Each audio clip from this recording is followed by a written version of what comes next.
Have you ever found yourself needing Hidalgo County court records only to just hit a massive wall of administrative fees?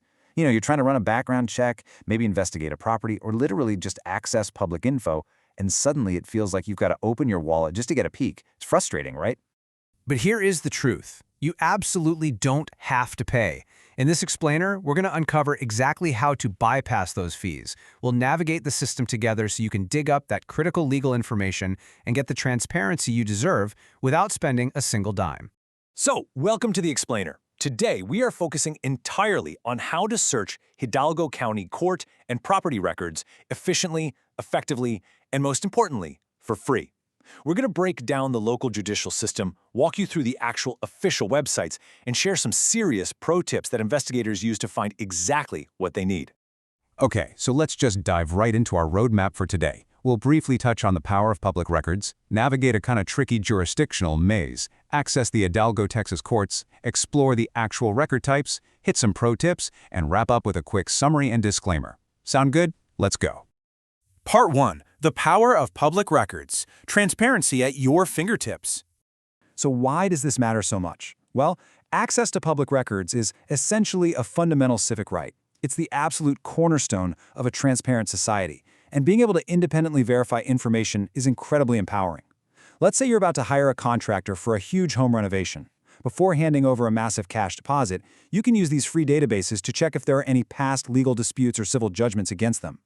Or maybe you're looking to research a property title before buying some real estate, or even trace your own family's genealogy through historical probate records. These records literally hold the answers if you know where to look. Moving on to Section 2, Navigating the Jurisdictional Maze, Texas versus New Mexico. Now, before you even think about typing a name into a search bar, we have to avoid a massive geographical trap. Because of how county governments are named here in the U.S., there's a huge point of duplication that trips up a lot of researchers. There are actually two completely different Hidalgo counties. First, we have Hidalgo County, Texas, which is a highly populated southern county where records are decentralized, meaning they're split between local district and county clerks. But then we also have Hidalgo County, New Mexico. That one is a rural southwestern county where court records are centralized in the 6th Judicial District over in Lordsburg. Making sure you're matching your search to the correct state is absolutely crucial. Depending on your jurisdiction, the website you need completely changes. If your target is in Texas, you're going to use the local portal. That's pi.co.hidalgo.tx.us. But if your target is in New Mexico, you actually don't go to a county site at all. You go straight to the centralized state portal at publicaccess.nmcourts.gov. And hey, if your search involves federal crimes, bankruptcy filings, or federal civil rights disputes, neither of those will work. For that, you'll need to access the Federal Southern District of Texas records through the PACER system at pacer.gov.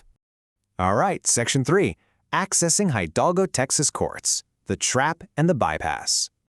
Let's look at the trap that catches so many first-time searchers. If you just pick up the phone and call the district clerk's office to ask for case info, they will happily help you out. But it's going to cost you.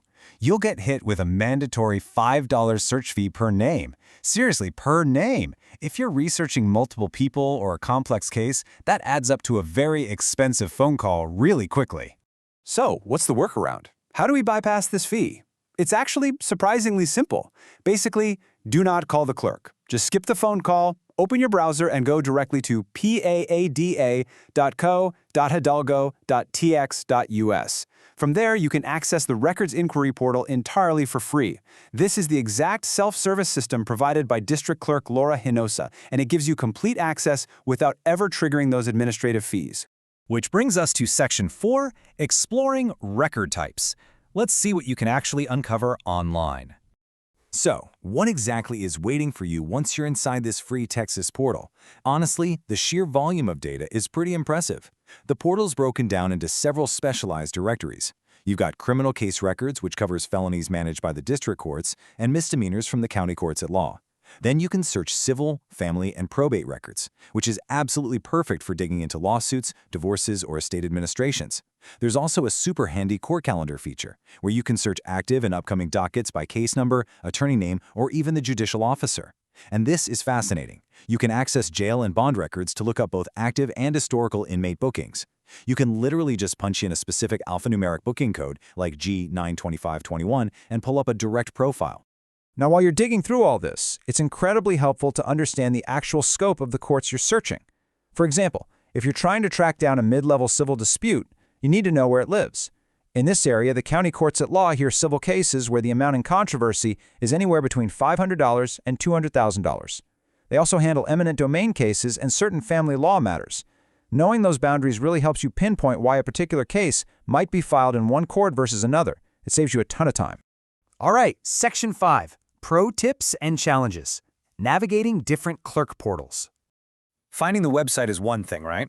But the biggest challenge researchers face is knowing exactly which local office holds which type of document.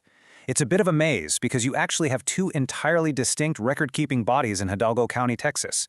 The district clerk, Laura Hinojose, handles the state district court felony and civil court case inquiries at that first portal we just talked about.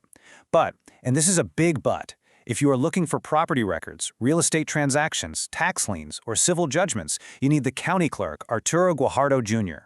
For those records, you have to navigate to a completely different official portal at hidalgo.tx.publicsearch.us. And a quick pro tip on that property site. It features full-text OCR, or optical character recognition. This means you can search the actual text inside the documents, not just the index titles. It's a total game changer. Here's another amazing pro tip for you, especially if your research happens to cross over into federal territory, like, say, a bankruptcy filing in the Southern District of Texas. Now, the federal PACER system famously charges 10 cents per page for documents. It sounds cheap, but it adds up. But here is the absolute best secret loophole. That administrative fee is automatically waived if you incur less than $30 of search activity within a given quarter. No joke.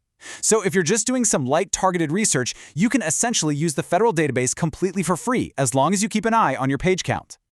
Okay, final part, Section 6, Summary and Legal Disclaimer. Let's wrap up your investigation.